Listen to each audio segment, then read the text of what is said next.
Okay, good morning and welcome to the Middle East Institute. Thank you so much for taking the time to join us amidst many busy events across the region and no doubt in Washington today. So thank you for joining us for today's broader conference entitled Resolving the Detainee Crisis, What Next for the Men, Women and Children of Islamic State. Today, 4.5 years after the territorial defeat of ISIS, as many as 10,000 male ISIS fighters and 50,000 associated women and children remain in various forms of detention in northeastern Syria.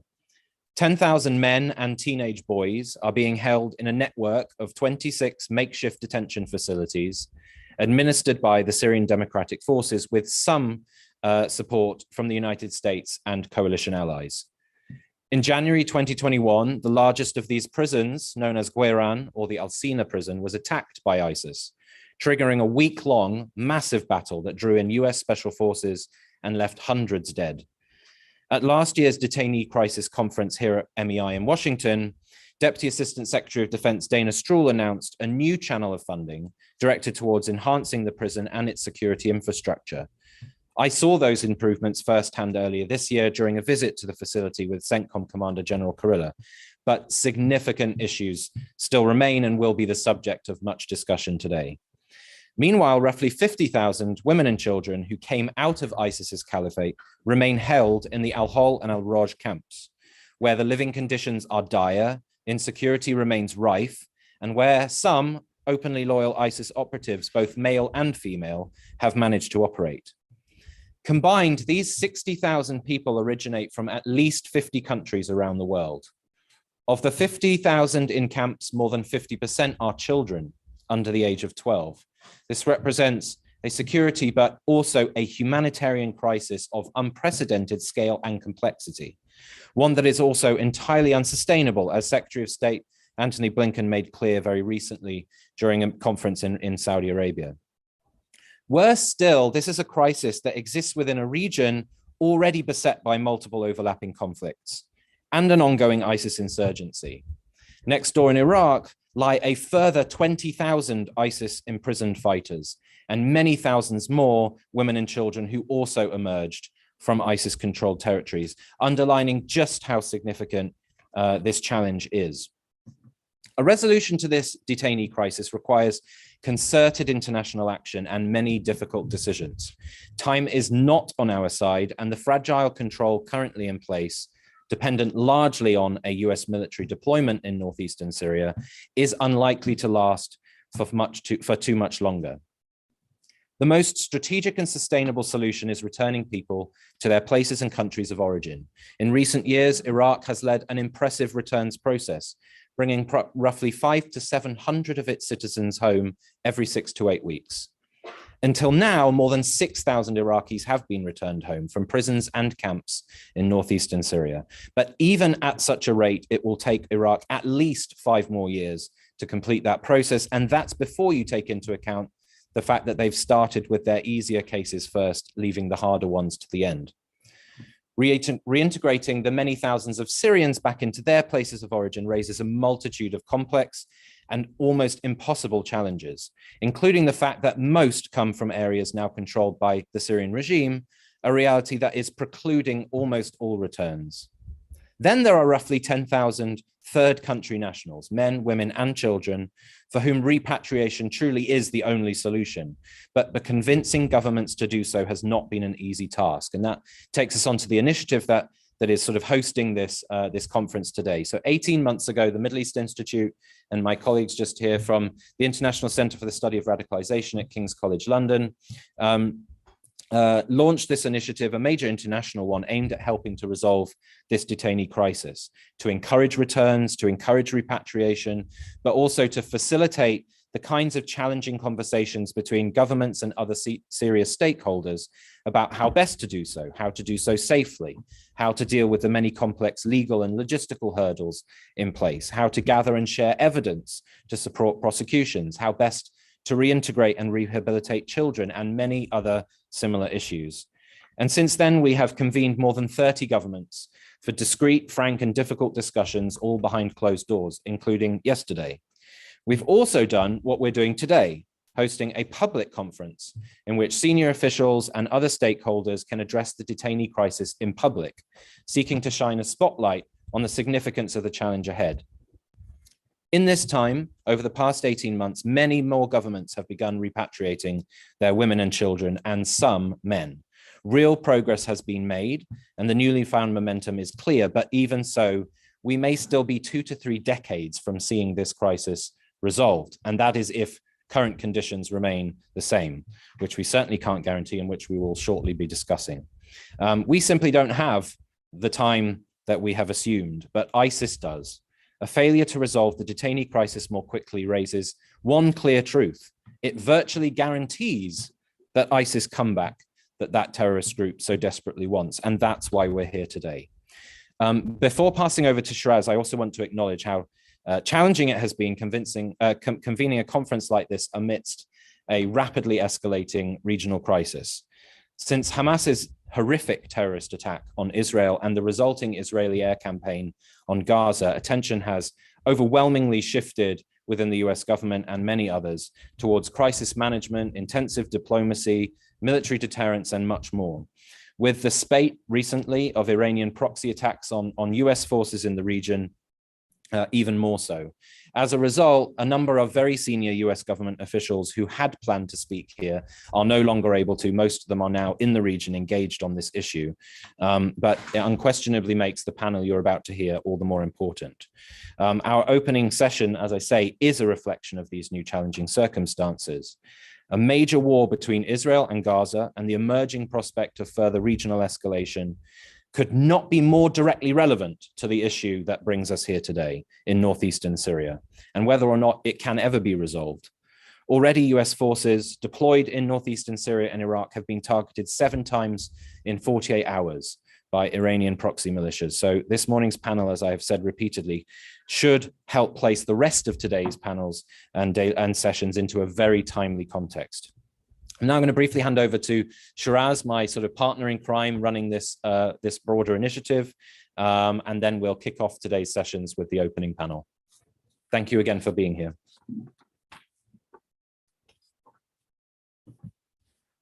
Thank you, Charles, and thank you to the Middle East Institute for hosting this portion of this joint initiative between ICSR and MEI.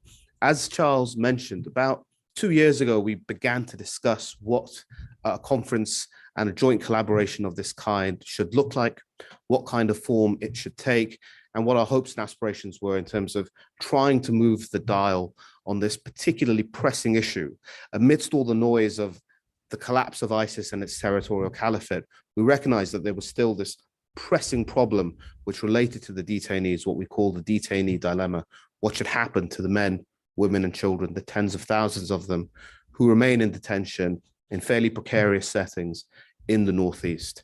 As recent events have shown, and as Charles has alluded to, these events don't take place in isolation. Rapidly evolving events beyond Northeastern Syria have a direct causal effect on what we're seeing. There is some good news, which is that, of course, there has been a degree of momentum shift with regards to repatriations, and we have seen more women and children, for example, already repatriated in 2023 to date than we saw in the last 2 years combined. So that whole population alone has now dipped below 50,000, and there's encouraging progress being made on that front. Yet, one of the things that's also become very clear is that the difficult cases, either in terms of the women and children who remain, or indeed with regards to the men, are not exhibiting the same levels of shift. Very few male detainees from third countries have been repatriated. It's something like 50 from less than 10 countries. So you can see there's quite a negligible and immaterial change with regards to that community. So one of the things we've been wanting to do in those discussions that took place yesterday, and as you'll see in the public portion of today's session as well, is to focus in on some of those harder cases, to begin to think through what that might look like.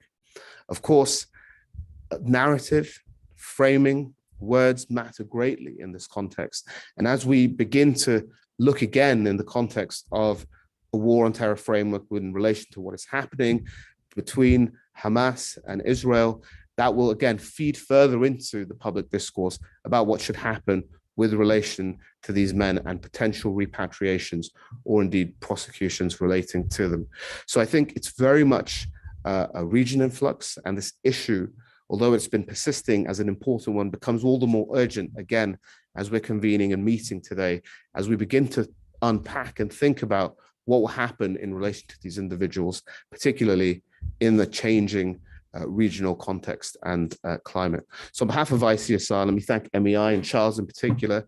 I know just how frantic he's been over the last 2 weeks, given the way we've had to adjust and pivot to accommodate changing events. I want to thank various speakers as well who've stepped up at short notice, particularly for this first panel, which will be incredibly important for framing and for broader consideration in terms of thinking about the detainee issue as well. So with that, I'll hand back over.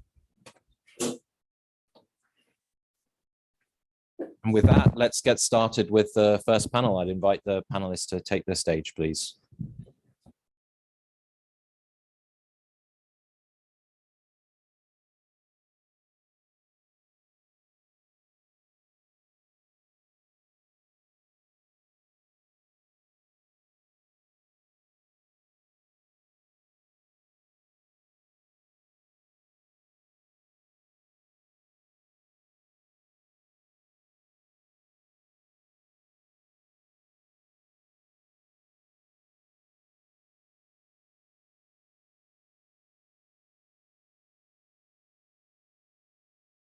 Ryan, I'm national security reporter with the Washington Post.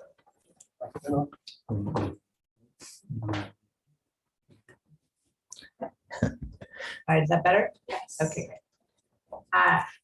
I'm Missy Ryan, and I'm going to be moderating this discussion about the relationship between the detainee crisis and these breathtaking events in Israel and Gaza. Sort of, I think, just sort of gripped all of us in the last 2 weeks, and it's hard to know where things will land. And so we're going to be exploring the relationship there and the possible impacts. I'm joined by Matthew Levitt, director of the Jeanette and Eli Reinhardt program on counterterrorism and intelligence at the Washington Institute for Near East Policy. I'm joined by Anna Borshchevskaya, senior fellow at the Washington Institute for Near East Policy, and last but not least, Andrew Tabler, Martin Gross, senior fellow at the Washington Institute for Near East Policy. So our panelists are going to give some brief introductory remarks, and then we're going to do a little bit of moderated Q&A before we open it up to questions from the in-person audience and the virtual audience. So why don't you go ahead? Sure. Thank you so much. First of all, I want to thank MEI and ICSR for putting this together. I had the opportunity to participate in an earlier iteration of this when we had the luxury, if you can think of it that way, of just focusing on the core issue of the conference. But as people like to say, if you don't visit the Middle East, it'll visit you. And it's often the case that things that we put into separate buckets bleed into one another. And in this case, I think it's important to understand and watch as the atrocity, the massacre, the pogrom that Hamas carried out a week ago Saturday has had tremendous carry-on effects just within the first few days. And this is before the Israelis go in, and they will be going in to dislodge Hamas from being able to govern the Gaza Strip, run a military terrorist infrastructure there so that they can't carry out something like this in the future. Even before that, we have seen the spillover effects, not only in terms of opening fronts on additional borders. The Israelis announced just a little while ago that they are going to be taking all of the residents out of Kiryat Shmona, which is the largest city in the north, of over some like 25,000 civilians, which is a sign of what they think is about to happen up there. But there's larger spillover that affects Northeast Syria in particular, not only in terms of the activities of Iran and its proxies, which we are seeing in spades, the Houthis shooting rockets, multiple rockets shot at US forces, Iran and proxies explicitly saying that they will engage in, not their word, ours, but kind of, horizontal escalation, not only responding to things that happens targeting Israel, but responding to the United States and potentially other allies as well, but also in terms of the terrorist groups. I'm not much of a fan for the comparison between ISIS and Hamas. They hate each other. They're ideologically very different. Of course, the nature of the barbarity in the October 7th attack was very ISIS style. But the fact is, ISIS fanboys and girls online are going crazy about this. They're very excited. It's much like the effect that happened after we withdrew from Afghanistan. And it's not just ISIS, and it's not just Al-Qaeda, it's the white supremacists and the neo-Nazis, the radicals at all edges. The extreme fringe is not a straight line, it's circular. At the end, the extremists are all extreme and violent, even if their ideologies are different. And they are taking from what's going on now tremendous energy and a sense that this type of activity can work, and a sense of revitalization in their idea in violence, whether it's jihadi or neo-Nazi, to be able to secure their nihilistic goals.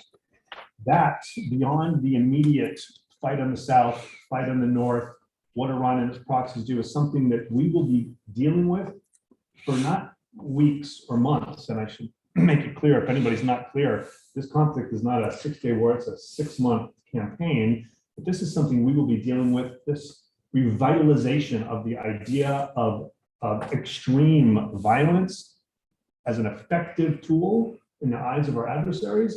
We'll be dealing with this for years to come. And so the follow-on effect from this is going to be huge. We can stop there and leave time for even greater experts than myself, and then we can get to questions. Andrew, why don't you jump in, and then Anna? Sure. Well, first of all, thanks to the Middle East Institute for the invitation today.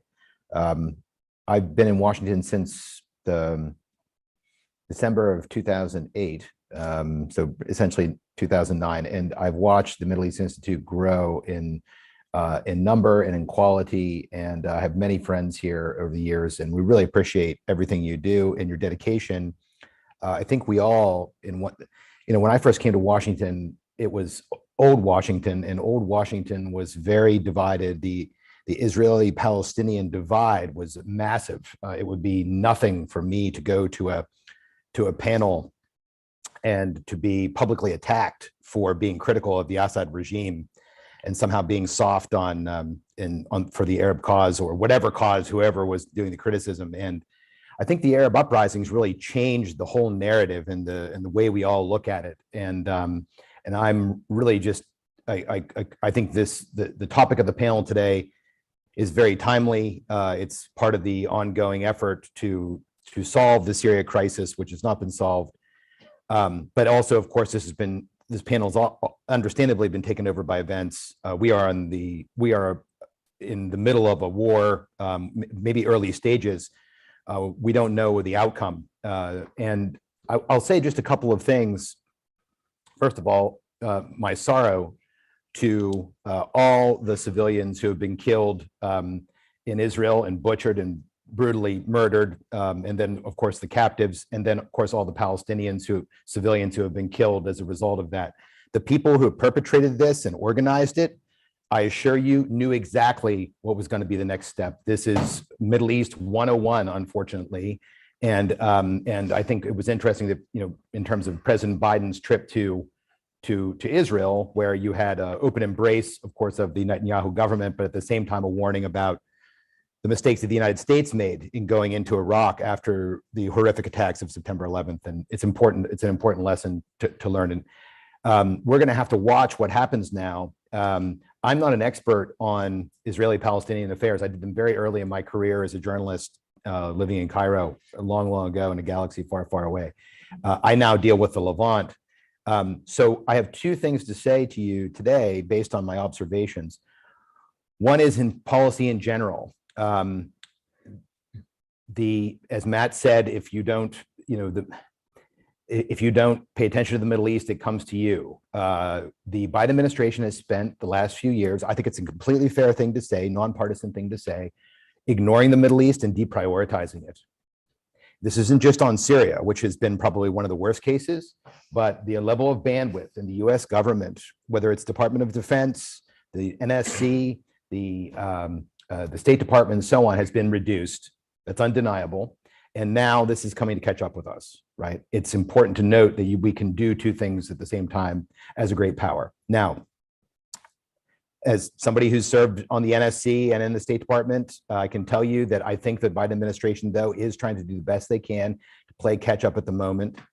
The problem, of course, is that, as we always do as the United States, we have to get involved much more broadly, sometimes militarily, in an environment without having the set policy parameters in place in order to maximize the benefits. So we've seen of course, the movement of these carrier groups to the Eastern Mediterranean. But what this is all about is trying to deter a larger attack from the north, from Israel's north, and from specifically, from another perspective, from Lebanon and Syria. And this could set off a much wider conflict with many more deaths, as well as, I would imagine, given the expected civilian tolls of a possible Israeli incursion.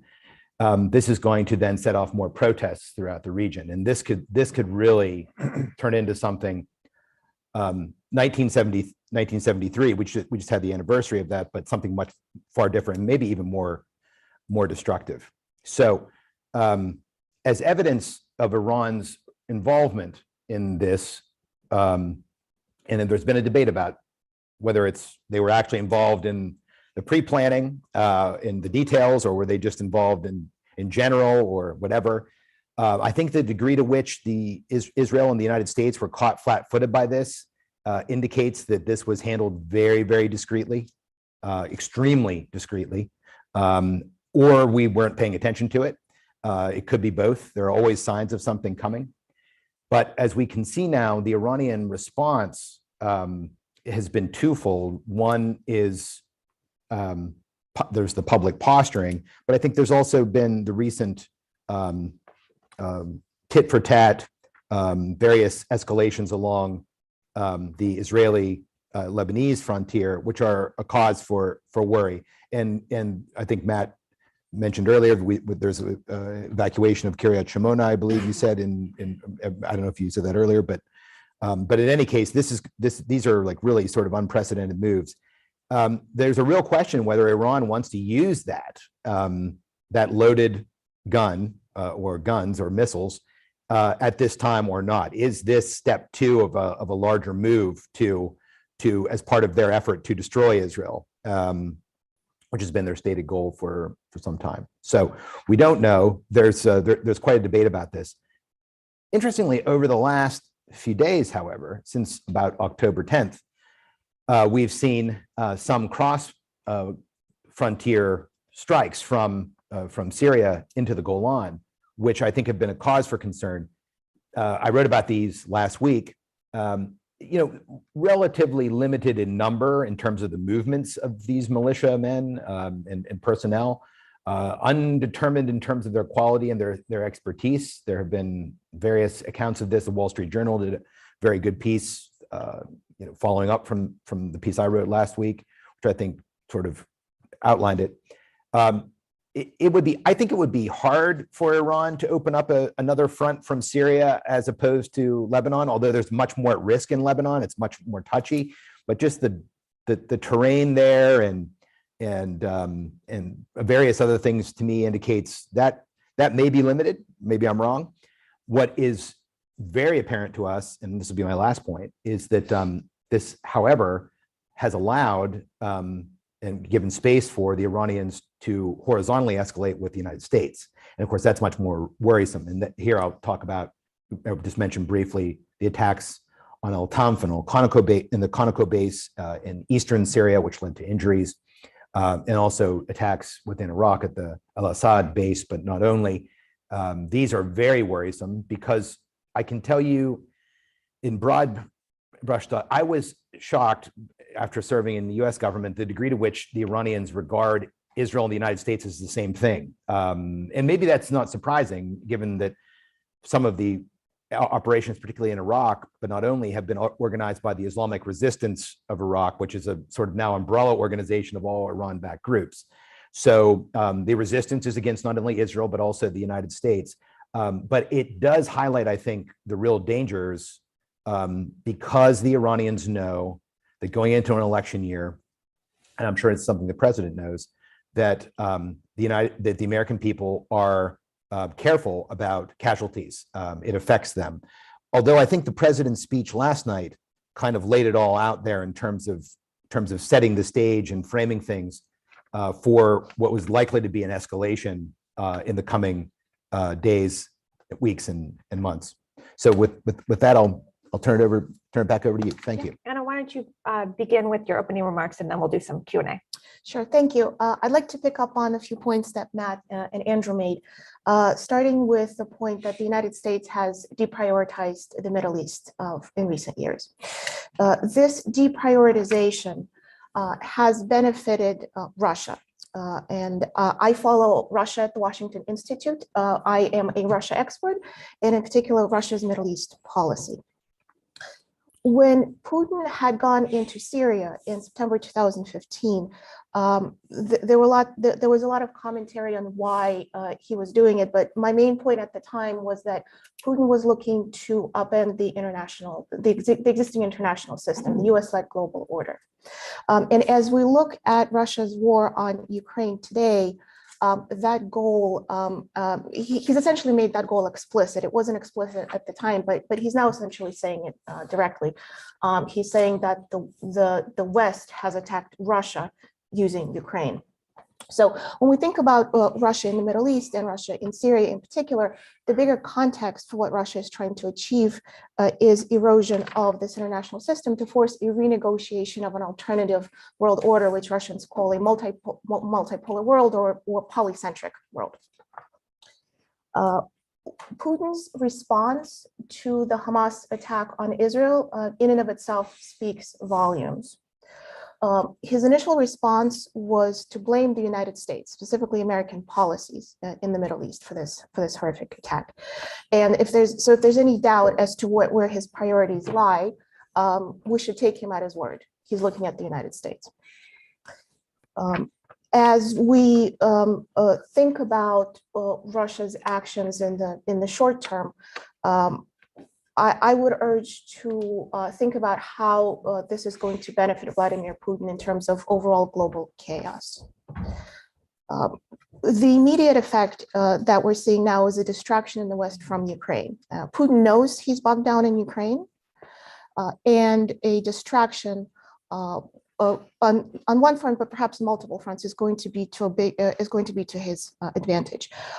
He is going to look for ways to exacerbate this situation with an eye towards something that is low cost but high yield. I think at this stage, he's mostly watching how these events are going to play out, but I would expect things such as potential cyber attacks or cyber operations against American forces or against American allies, potential use of Wagner, with a potential collaboration between Wagner and Hezbollah or Russia's military forces and Hezbollah, disinformation, overall disinformation campaigns, and other such activities that would not only undermine American efforts, but would simply distract us from the bigger picture. In and of itself, maybe these small steps might not necessarily mean much, but taken together, looking at the global stage, they could add up to more in their sum than individually. And my last point, I was planning on being very brief today, is the Russia-Iran relationship. Over the years, Vladimir Putin has cultivated an image of somebody who talks to everybody in the Middle East, somebody who's able to have good relations with all conflicting parties, all major governments and opposition movements to them, Israel and Iran, Hezbollah and Hamas. But the fact of the matter is, he has always leaned closer to anti-American forces in the region, and that is chiefly Iran and the Assad regime. If there is one change after October 7th, it is that Putin is showing much more explicitly than he ever has that he's no friend to Israel, and that Russia and Iran really come as one strategic set.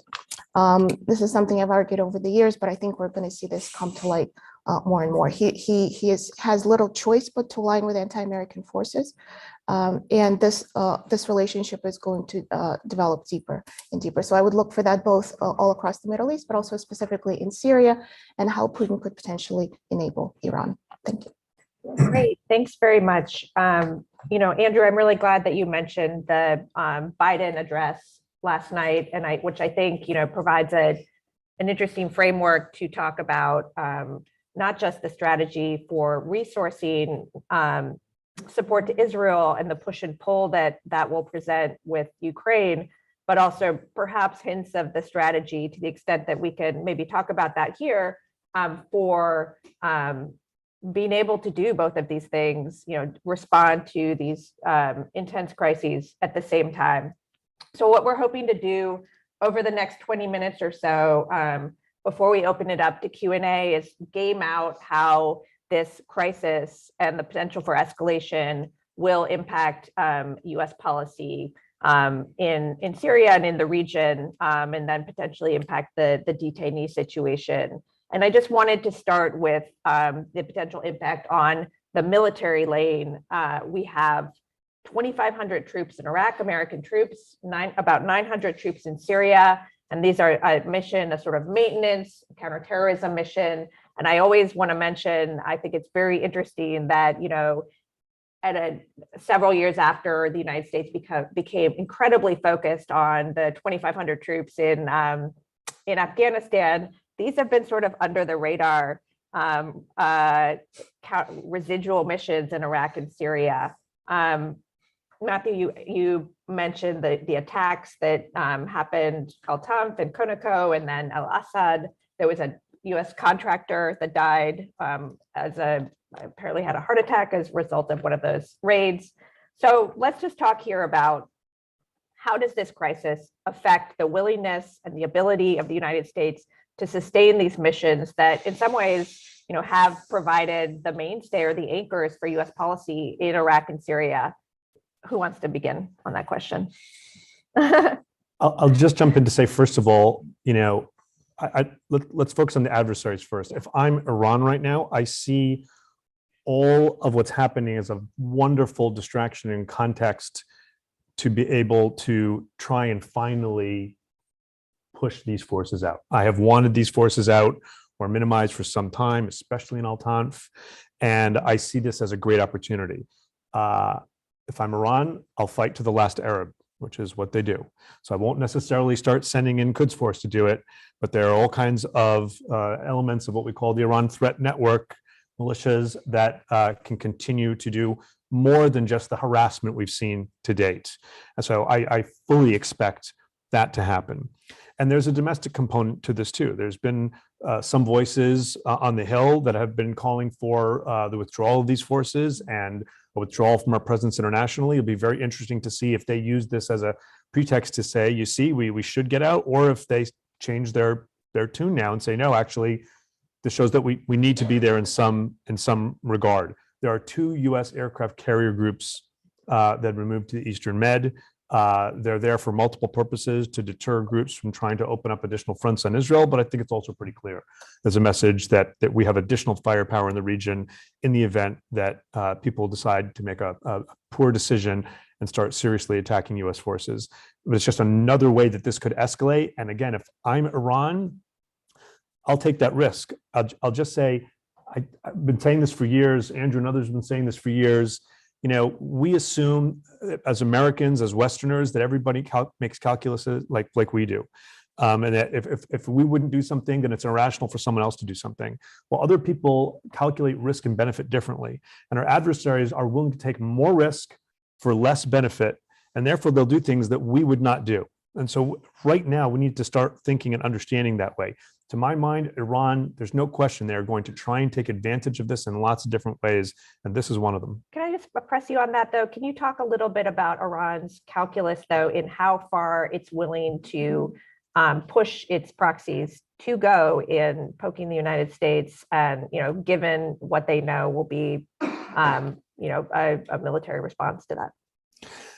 Depends on the proxy. If I'm Iran, I want to protect Hezbollah a little bit more because it has built a tremendous capability and presence in Lebanon, because I still want the majority of its rockets to be available to me, Iran, to deter Israel or others from attacking my nuclear program. Because if someone does attack my nuclear program, I want those missiles to be available to me as a second strike capability. So I don't want to lose all of that right now in this one big fight. But they've got proxies in Syria. They've got proxies in Iraq.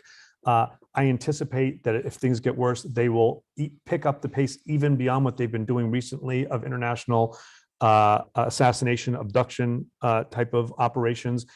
And we just published a couple of months ago a study on how Iran and its proxies have, over the past while, really begun to adopt an Al-Qaeda, ISIS style tactic of just trying to inspire people to do things on their own. And I anticipate we're going to see that a lot, by the way, potentially even here in the United States. In our study, we tracked 2 online networks, one in Michigan and one in Georgia, that were basically going as far to the line as you can go on the issue of avenging Qasem Soleimani's death without crossing that line, but in very, very dangerous ways.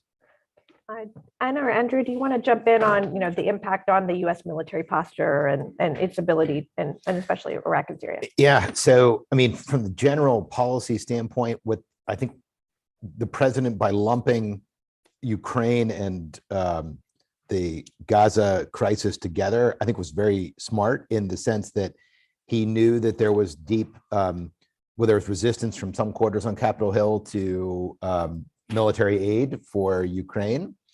But at the same time, those same Republicans and some Democrats also are vehemently pro-Israel. And I think he knew by lumping those two things together that potentially, and making them part of the same fight, it showed American resolve. And it was pretty clear, I think, that he is showing that resolve.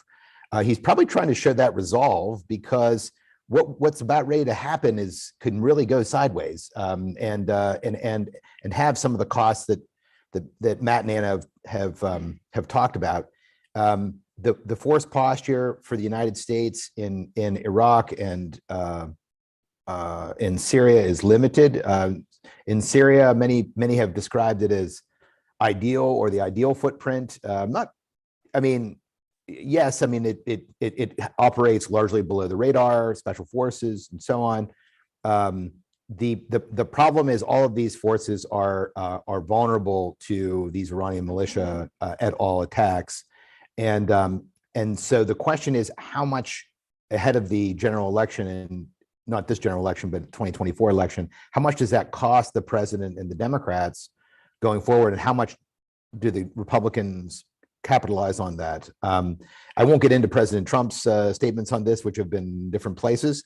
But Anna, do you have anything to add to that, or disagree with? No, nothing to disagree with you, Andrew. I'll give you $10 right now.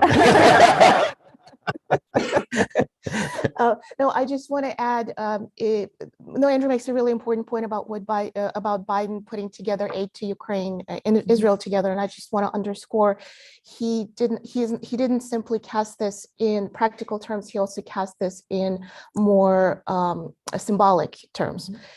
In terms of how both Hamas and Vladimir Putin, in their own way, are undermining liberal values, liberal norms. And that was incredibly important that he put those 2 points together. Because if you look at Ukrainian President Zelensky's reaction to this crisis, his immediate comment was, well, Russia is looking to start a war in the Middle East. Now, Russia is not looking to start an actual war. They're not going to go in with their military right now. But what he did pick up on immediately is, first, again, potential Western distraction that he was trying to pull us away from. But that's what Zelensky was trying to do with his comment. But second, he was also reminding everybody that just as Hamas attack on Israel was about a fundamentally conflicting worldviews, Russia's attack on Ukraine was about two worldviews that have come to a clash. And by putting these ideas together, what President Biden did is reminded the American public that as costly as these efforts may seem now, paying later will cost more.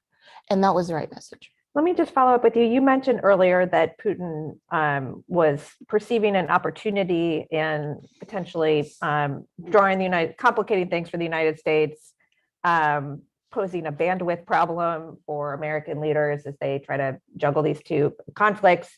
But can you talk a little bit about Russia's bandwidth? You know, they have a military presence there, but we've seen, you know, the migration of resources and leaders from Syria to Ukraine. To what extent can Russia actually or would want to, you know, double down on its presence there, or versus, you know, rely on some of these gray zone tactics that you talked about in terms of mercenaries or cyber attacks? Yeah, I mean, Russia's by design had a limited presence in Syria. If you recall, when Russia went into Syria in 2015, commentary suggested that Putin was going to get bogged down into Syria. This is going to be another quote unquote quagmire for Russia. But Syria was designed precisely to avoid another quagmire. And in order to avoid it, it had to be a very limited surgical precision presence. So what Russia is not looking to engage in a major way. They are bogged down in Ukraine, and they know it. Now the limited drawdown that you've seen in Syria, I would argue, is fairly. It's not meaningless necessarily, but it's not meaningful either, because Russia still has its main bases there, the Tartus and Khmeimim. Russia still has elite military forces, and Russia still has Wagner and military police. That there hasn't been a fundamental change. There's been a tactical repositioning. Russia has also moved a lot of S-300s out of Syria because they needed them in Ukraine, but also that doesn't really matter because they still have the S-400 umbrella. But what that does mean, again, is that they're looking for low cost way that they can undermine the United States. They're not looking for a heavy presence. Yeah, and in some ways, it's sort of the mirror image of what the United States is doing in Syria, which is, you know, rather than, you know, providing a base for regular combat operations, it's more about the presence and posture and deterrence from their perspective.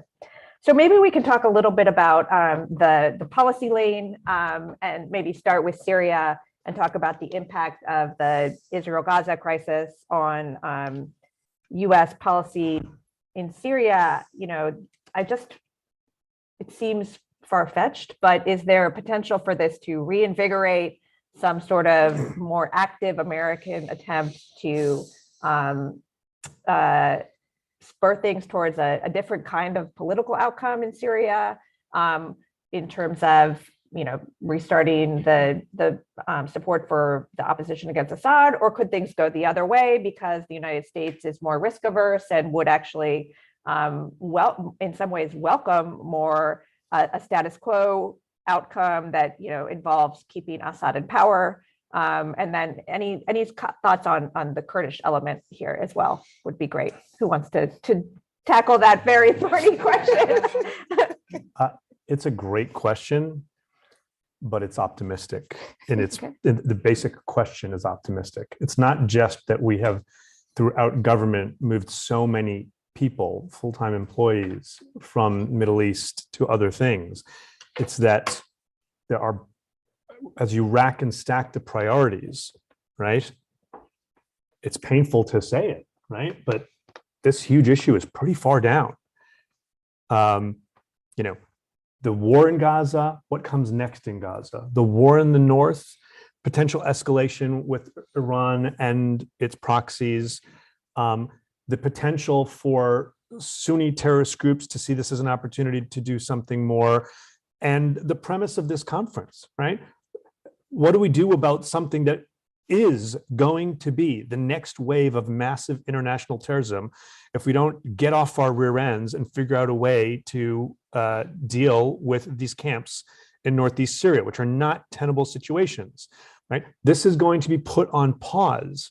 The huge US diplomatic effort to get people to return their citizens and deal with them through law enforcement or other channels, those people are all working much more immediate things right now. So to be blunt, the nature of the Assad regime, for probably 50% of the people, like it or not, is settled. And for the other 50% of the people is so far down the totem pole right now in the moment that I don't think it's, I mean, I'm wonderful. I'm glad you're asking the question, but I don't think anybody in government is right now. So what you're saying, it reinforces the status quo, essentially. Yes. I think it depends on what happens next, though. So, just to put it in perspective, and this is a top level decision. So, my last job was a senior advisor to the special envoy for Syria, Ambassador Jeffrey. A friend of mine just took that job in the State Department. This person, I worked with a legion of people, whole team of people that reported directly to the secretary. My friend does not. It's just a different setup, deprioritization, bureaucratically and otherwise. And this was on purpose. Now, the problem is that if you don't have enough personnel to manage a crisis and to manage an issue like Syria, given the number of things that are hanging off of it, when something bad happens, you're caught flat-footed and you don't have the policy wherewithal to succeed. And I think, so now it would determine, and this concerns Northeast Syria, we have not just, we have the issue of Assad and the opposition and in the path to getting a settlement. That largely has to do with the debate over sanctions and US sanctions. Many people want them to be lifted in order to incentivize Assad away from Iran and so on. That has not been going very well on a whole host of issues, actually. And I think this kind of will certainly stall that out. The earlier Arab normalization efforts with Assad, I think, has enraged Capitol Hill, and therefore Caesar sanctions will be extended to at least 2032, if not beyond. Now, in terms of the subject of this panel and also today concerning detainees in the Northeast, there we have a bifurcated policy because that policy is a counterterrorism driven policy with the U.S. partners, the Syrian Democratic Forces. The problem, and for as successful as that been in militarily defeating ISIS and keeping it down, there have been a lot of problems, many of which had to do with the nature of the SDF as a part of the PKK or an offshoot of the PKK, and its inability to transform itself into a purely Syrian organization. We saw this recently in the uprisings of the tribes in eastern Syria. This is indicative of a larger problem. And the fact is, we are garrisoned and plugged into the SDF. So those kind of choices affect what it is we can do. I think that, however, the tribal uprisings did highlight the limitations of the SDF politically, certainly, maybe if not militarily. The other problem, of course, the flip side of that is that the fact that that Turkey regards the SDF and the PKK as mortal enemies, and I think that's a real constraint on our policy, and that's something that I don't think as a result of this crisis is going to be solved, but it could make that issue more of a liability going forward as we try and deal with the counterterrorism aspect and have a solution to the Syrian war. I'm sorry, it could just get worse because as people turn to Turkey, asking them to play a positive role on the Gaza crisis, I could see Turkey coming and saying, fine, we have our own Hamas. You guys need to get on the right side of this and understand and trend your policy there. And that could have tremendous effect in Northeast Syria. Anna, did you want to weigh in on how this affects the overall political trajectory, including, Russia's support for Assad, and then that sort of has a different interplay with the Kurdish-led region and the Kurdish leadership there? Yeah, well, Russia had inserted itself in Syria as an interlocutor between the Assad regime and the SDF. It's part of the same triangulation policy that Russia has pursued all across the region. Andrew and I wrote a policy note on this subject specifically with regard to Syria about a year and a half ago. How does this impact Russia? Well, I think, again, Russia is looking at potential benefits to how it can reap potential benefits to confusion in American policy. It is very easy in an authoritarian state for one person to make decisions. That's what happens in Russia. We have a complicated government system. A bureaucracy takes a long time to recalibrate.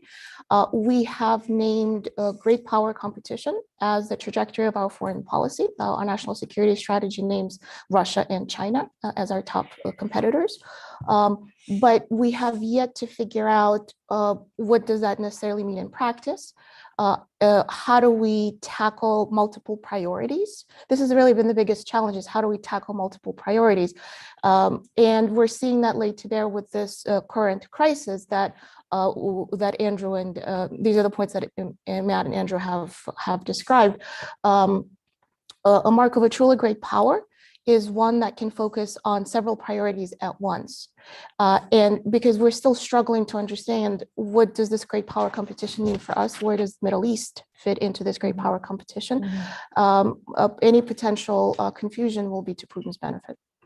All right, I want to open it up to questions. We have about 15 minutes, so we can begin with questions in the room, I think, and then see if there are any online. I think the gentleman in the striped tie right there.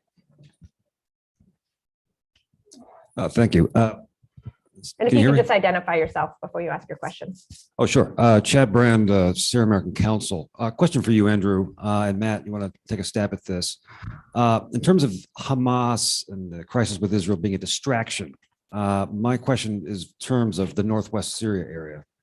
As you know, particularly Andrew, I know you've been following this quite closely, and I know Charles has as well.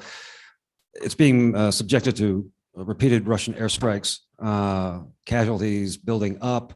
What are the prospects in your mind into the prospect of Assad using this as an opportunity in conjunction with Iran and renewing an offensive into the Northwest, where it would probably behoove the Biden administration to engage with our Turkish partners in establishing some kind of defense of the region? Because right now, Turkey is basically the de facto defense of the Northwest. Yeah, I think it's you just one question at a time, right? Yeah, sure. Okay, great. Go ahead. So thanks for that question, Chad. I think that the Assad regime, the Iranians and the Russians, will take advantage of this situation because they know that we're going to be distracted. Although, that also begs the question, was the United States even paying that much attention to it before? And the answer to this administration is no. This is not a political, I'm not taking a political swipe here. This problem was purposely deprioritized from the top. So now we can expect that the Russians and the Iranians, who are now in alliance with each other, as Anna talked about, deeper on so many different levels, they're going to look at this in order to improve their situation in Syria, which is all part of the slow motion chess game of winning the Syrian war between the 5 different militaries that intervened there. The way the war ended, despite, Matt highlighted this, despite the way some people in the government look at this, you shouldn't be deceived by maps. The maps of Syria between the red controlled Assad areas and the green controlled opposition areas, and then the yellow controlled it's SDF areas. Within those areas are varied forces. It's kind of a mosaic of forces and the militaries that have intervened there. And of course, there's 4 on the ground, and then of course 1 from the air. That would be the Israelis. So we have to watch this. The degree to which we can do anything to stop it, other than to say something about it, is a good question, because it's Turkey that, and of course, when I was in government, we were dealing with the problem of Turkish outposts being under attack. It's Turkey that is exposed there, and this all, and the actions there of the Russians in particular, is usually an outcome of the Russians' own engagement with Turkey in terms of not only Syria but the broader regional aspects. And anybody to add? No. What he said. All right. Do we have any other questions in the audience? Charles? Yeah. I'll ask a question if I'm allowed. Yes, please. What's on my mind? I mean, conditions vis-a-vis US forces deployed in the region and Iran are obviously considerably different right now than they were even 10 days ago. But I think what I'm going to ask still stands or makes it even more important. My question is about deterrence. CENTCOM made public statistics earlier this year after a significant incident in March, when an Iranian suicide drone hit a US base in northeastern Syria. And they made statistics clear then, which said since Biden had become president, there had been 84 Iranian proxy attacks on US forces in Iraq and Syria, and 4 US responses. And I think CENTCOM was saying that because they're trying to put the administration under pressure to give them a bit more leeway to respond. Now we've had 7 more attacks, which puts us way over 90 during the Biden administration, but still only 4 responses. So already the question was being asked, well, clearly we haven't done enough in terms of deterrence because the Iranians feel like they have a free will to continue doing this. Now, obviously, conditions are far more sensitive. So my question really is, what should the US be thinking about in terms of deterrence? Do we have to wait until we have a mass casualty incident to respond? Do we respond earlier rather than later to draw a line? Or are we just going to continue to take the hits, which seems to be the approach at the moment? Oh, yeah. Look, this is a defining moment in this regard.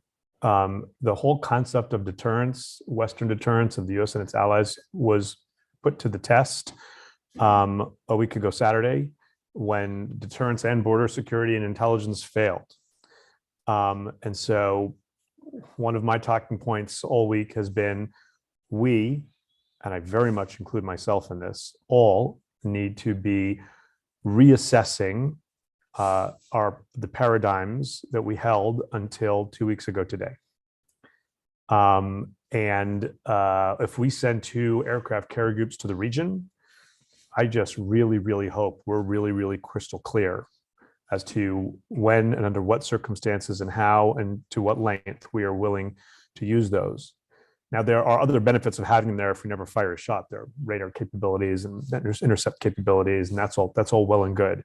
But this is a moment where we need to make sure people really understand that we are here and we mean it. That doesn't necessarily mean we respond every time we get hit. We are a superpower. We don't have to do that. What are the other types of communications we're sending? And I hope that they're very, very clear right now. I imagine that even within CENTCOM, separate from what CENTCOM might have been trying to communicate to the administration, there is a grown-up assessment going on right now of we don't want to escalate. You know, if the other side feels they need to do a few things and we can hold off a minute and then this can allow a moment to de-escalate, fine. But I think part of the kind of communication that goes into that is understand we are keeping our powder dry. If Hezbollah does, understand we are here and we're not doing nothing, right? The Houthis shot something, we shot it down. Like if push comes to shove, but I fear that that the other side, which is a whole bunch of sides that are loosely allied together, sometimes more tightly, sometimes quite loosely, are seeing tremendous opportunity here. And if there's anybody who thinks that everybody in the region, each actor is not trying to figure out how can I use this to my advantage, how can I channel the protests and the anger and maybe do something in Northwest Syria and convince people that they need to do it because it's all American and it's an American Zionist plot, whatever it is, got another thing coming. There's going to be a lot of that. So it's a very, very relevant question. I don't have the answer to it. I just really hope that, you know, when we're moving Marines in different places, when we are putting aircraft carrier groups in different places, they're not there to look nice. But I hope we have a very clear sense of what, when. Yeah, I think both of you guys wanted to jump in. Yeah, Charles, if I could expand your question a little bit and maybe answer my own question in that way. Well done. Your question, Robert McNamara. That's right. Your question about deterrence. We've now seen over 600 days of war in Europe, the largest war since World War II, due to a failure to deter Russia. And a persistent failure over 20 years of failure. And on top of that, once Russia had attacked Ukraine, there has been a persistent pattern of behavior in the West where Ukrainians would ask for specific types of weaponry, we would worry so much that it would be too escalatory with regard to Russia. We would wait. By the time when the reality on the ground had changed, we'd finally provide those weapons to Ukraine. But at that point, they needed something else. Really, that pattern had played out, in particular with Ukraine, since 2014, even before the invasion. So my bigger point is that we tend to worry so much, at least with regard to Russia in particular. Russia is a nuclear power, that anything we're going to do is going to be perceived as escalatory. And they take advantage of that.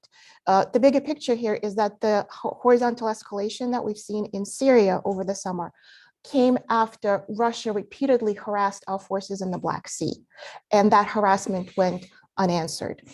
So as we think about going forward, as we think about deterrence of our adversaries in the Middle East, Iran, Hezbollah, and Syria, I would just remind that too much fear of how Russia in particular is going to respond only works to our disadvantage, and failure to deter is what causes war.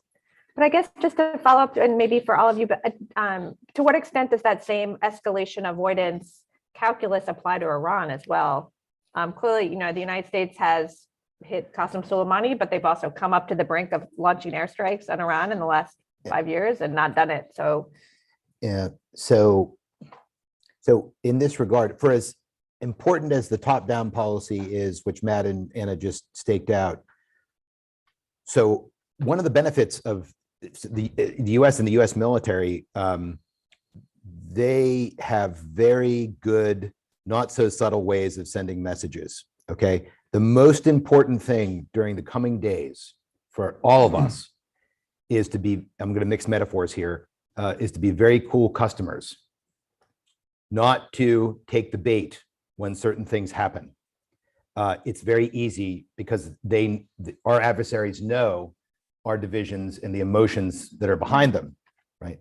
But the second part of that is it's very important to stay off the escalatory ladder and to go up too quickly. It's important to respond, but it's important to note that a war between Hezbollah and Israel in particular, but not only along Israel's northern frontier or Lebanon south, would be disastrous for the people of the region. And we need to avoid that at all costs. It's not just about looking tough in public.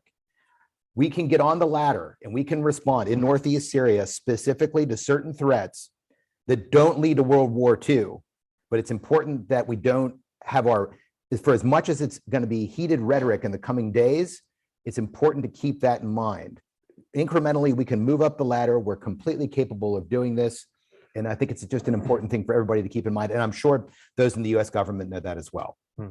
I'm going to try to take one more question from the audience, and then I have a final question. So I think the gentleman in the front row. Thank you, Missy. This is Yiğit Canay from Turkish Embassy. And it's not per se maybe a question, but maybe a couple of observations from a Turkish perspective for the excellent panelists' remarks. But as I think Andrew and others remarked, given the uncertainties in the region right now, it is absolutely important for us to make sure that both the national security, humanitarian, and the political elements related to the Syria issue, but more importantly, the northern Syria, is contained in a way that does not create further problems to regional countries like Turkey. In that sense, as Andrew pointed out, there are fundamental differences on how we approach the issue of SDF and the US support to SDF, which we still see as the backbone of PKK, YPG, PYD. And if there's a time for US governments to engage with the Turkish government in a more structured way, militarily, diplomatically, this is the, I think, right moment before we see further problems down the line. Second, in the case where we are moving more towards a scenario where you have Israel continuing perhaps a war for about a 6-month period, and you have all the other regional countries trying to mitigate the effects of it, we should not see a divide where regional countries, including Turkey and others, see their channels of communication with the government of Israel fraying, and that level of communication is disappearing because of the tensions in the region. So for that, US also should be taking a more robust role in making sure that communication between the regional countries and the government of Israel, it continues in a way to make sure that people do understand each other's intentions. And the third point is on the US deterrence posture, which you also remarked. I think currently for the past 10 days, there has not been a great job in terms of communicating that posture and what the intentions and what the aims are to the regional countries. So the DoD and other government agencies should be, beyond only messaging the public, should be in more open conversation with their regional counterparts as well, in terms of making sure that the US posturing is better understood and not interpreted in different ways in the region. Because if we are going into not a 2-week thing, but a 6-month war, these points are, in my opinion, crucial. The calls for de-escalation and calls for mitigating or constraining this conflict from Turkey and other regional countries will continue. And it also, this, as our minister remarked, either we are facing an option for a widening war or an opportunity for peace in the region. And we, in our opinion, that opportunity for peace should be grasped, and US could also engage the regional countries in a more robust way. Thank you. Thank you. I'm just going to take the moderator's prerogative and ask, we have about 1 or 2 minutes left, and I'm going to put each of you on the spot. And as a closing question, I just would like to, I'd be interested to hear if you had a magic wand, what would be your one policy recommendation for the Biden administration at this moment? If you could make one as, as a genie, policy genie here. It's genie allowed out of the bottle. Like, there are so many issues. One is kind of difficult. I do think that it's critical to continue to make clear after the massacre that happened, that Israel has a right and an obligation to try and dislodge Hamas from the Gaza Strip. But I think it has to be balanced with an understanding of what's happening in elsewhere in the region. And I think I would be spending a lot of time, and I imagine they are, trying to articulate to our friends, closer friends, lesser friends, that despite all the trauma on both sides, and there is trauma on both sides, so many people are dying, and we're seeing it on the TV every minute, that there has to be a responsible reaction in terms of these protests and everything else. The potential for violent protests to get out of hand and for radicals to see this as an opportunity to do more is a really dangerous thing. And I think that the grownups in the room need to do more about it. And just to respond in this regard to our friend from Turkey, I hear you on all those points. To the extent Turkey wants the world to be able to understand the threat it faces from the PKK, it's going to have to articulate a better message on Hamas after Hamas butchered people, and it needs to do better. This week, the Treasury Department designated people in Turkey who've been financing Hamas, and that's not the only entity. So we all need to do a better job on this. Anna, a quick policy recommendation? Think about the bigger picture as you focus on the immediate. Don't forget about the long term. And as hard as it is, stay on that message that you gave yesterday. That what's happening is a bigger assault on the liberal values, liberal norms, and that is the big picture perspective we have to keep in mind. Great, thanks, Andrew. Last word. I would, if I had a wand, I would wave it over the effort to get the 199 or so Israeli detainees back, the prisoners, which it's an effort that both Qatar and Turkey have been involved in, but not only, also the US government and other allies. And I think that would go a long way to keeping it would go a long way to solving Israel's next moves in terms of what it anticipates it would save civilian lives in the Gaza Strip, but not only, perhaps in the entire region. That's the smart move.